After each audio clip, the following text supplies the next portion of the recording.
Well, there, I'm kind of on a little bit of a Hoot Fest streak since I'm interning there.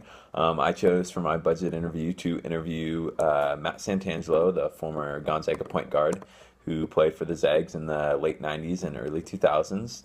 His role, he's the executive director at Hoot Fest.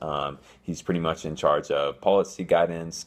He's the tournament manager for the game day event weekend operations, and he serves as the financial planner. He kind of serves as a mediator between the six working office staff and the 10 board of directors. His role kind of meeting with the different staff members for each one of their departments to help budget their specific role, as far as facility needs for the event, the sponsorships for the event, the food vendors, the Nike gear, just some of the logistics that help with the event. So he presents those hard numbers to the board after helping devise them.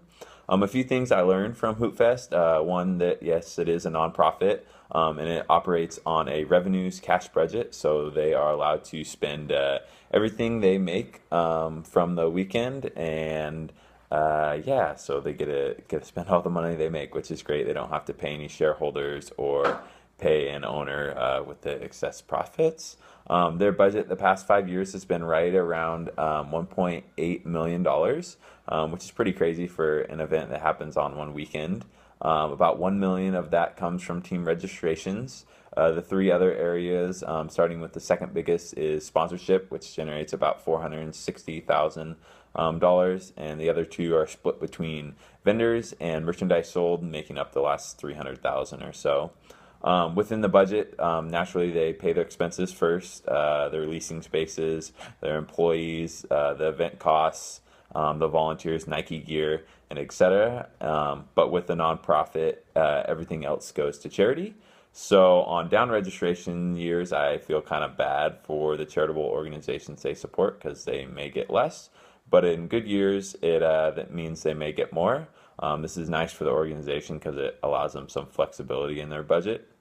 Um, the last thing I learned that's probably unique in Hoop Fest for any other organization that I'll work for or be a part of, that 100% of the revenue is generated from that weekend alone, which is great for planning purposes because you have all your revenues generated in like a 3 day plan or 3 day span, and you can plan ahead and make that budget all around those numbers. And you can review, make modifications.